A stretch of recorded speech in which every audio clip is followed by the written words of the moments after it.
Can you guys hear me? Alright. First I want to apologize because when I speak with my injury, I sometimes get really excited and I speak really, really fast. So I need to always remember to speak slowly. So as I ask you guys, bear with me. Alright, thank you. Alright, P.A.R.T.Y citizenship. I never really knew what P.A.R.T.Y citizenship really meant, so I had to go on the internet to kind of figure out what it kind of meant to me. So I would understand what citizenship would really mean. So, P.A.R.T.Y citizenship. Is this the internet one? No, it's not. Oh, yeah, it is. Okay, so here we go. The internet tells me that citizenship is the fact or status of being a citizen of a particular place, membership in the community. Citizenship empowers people to be responsible, active, and socially in the community. So I would imagine to gain or learn to have belonging to a community, one would need to have a good familial bond or upbringing. For me, I was taken from my family while I was a baby due to my parents being negligent. I had a severe diaper rash and bed bugs in my bed when I was taken from my family because of my parents' negligency. As a teenager, group homes and the Calgary Young Offender Center was my community. As I was awarded the government, it was in these institutions I learned about life. My pride in my community was not to become someone's victim and to make money by making someone a victim to crime. I did not see this behavior as wrong or bad. I was proud to be surviving in my community. Oh, wait a minute. Yeah, there we go. I was proud to be surviving in my community. I did not see anything wrong with my behavior in my community, acting the same way. I became entrenched in making money illegally because of his demeanor and my behavior and what I did to others. I became an adult in the Young Offender Center. So my community for the next 10 years, when I was 19 years old, was federal prison. I was a scared kid, but proud to be surviving this is Drumheller Institution when I very first started my sentence. Yeah, too fast, sorry. Here in the Supermax, I am very proud to be surviving in my community. I am now starting to be labeled as a dangerous offender in my community.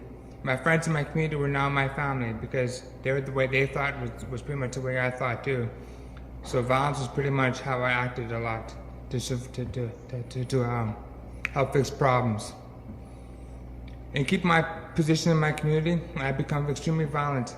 Because of my domain, my paranoia, I was very proud to be thought of as a danger in my community, as in reality I was still just a scared kid trying to survive in a man's world. Yeah, too fast again. Sorry guys. My family was in my community.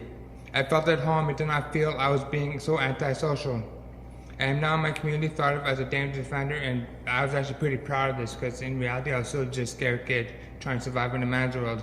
So it's kind of proud that people are actually looking at me that I'm actually someone to be scared of.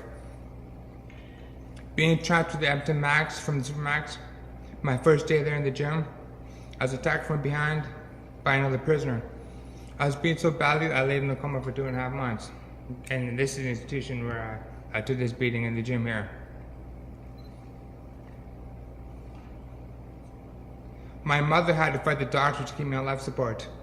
As the doctors felt I would be a vegetable, I would never walk again. Here's my entrance into the brain injury community, and this black lady was my foster mother that helped raise me, who fought the doctors to keep me on life support.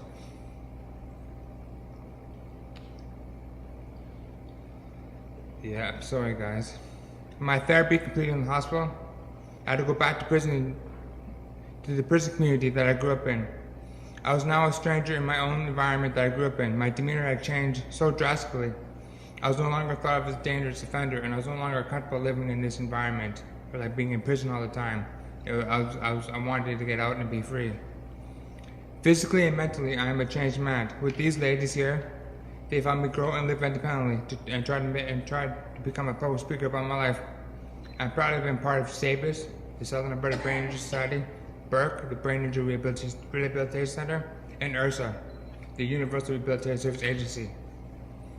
In my community, I have done some awesome things like ski and mountain, whitewater raft, horseback riding, snowshoeing, and hike trails. This is the man right here that helped me ski fully independently, my very first ski mountain. At this point, after him, I was the king of the bunny hill. Everyone looked up to me on that hill. I got to make a difference to my peers in my community by volunteering in groups and being able to share my experiences with them. I help new survivors feel at home in our new environments by able to speak to them and help them understand that, hey, you know what? We're brain injured, but it doesn't mean we're different. We're still people and should be treated the same way as everyone else is. Now I really get to step up to the plate and remind myself that I'm a mentor to my peers. I have to be, I can't always get in trouble. I get to be a positive influence on people, and through my experiences, help them get them through the challenges of being a member in our brain injury community. Now with pride in my community, I've been given this opportunity to speak at fundraisers for other organizations and make memories that I thought I could be able to keep for a long time. This event here was Heroes Amongst Us with Canada's first gold medalist, where I received my very first standing ovation. I felt pretty proud of that. So I'm finding out now I'm speaking too fast. Sorry guys. With my speaking engagements, I've been able to volunteer at events like this one, the Calgary Snow Show. I was able to help out and bring awareness about the brain injury plight that we deal with others, to help them understand that it's important to wear a helmet while you're skiing, or if you're doing an sporting event, to wear a helmet, and in your car wear a seatbelt.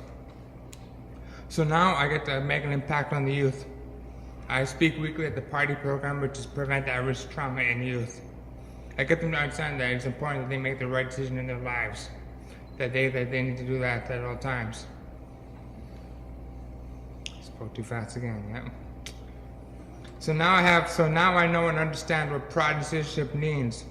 It means being able to represent a community that others didn't know much about, like such as being a disabled person and a brain injury. At this moment, I get to make things that were impossible, and that we can make impossible dreams a reality. I just want to thank you all so much for letting me speak to you guys. Thank you.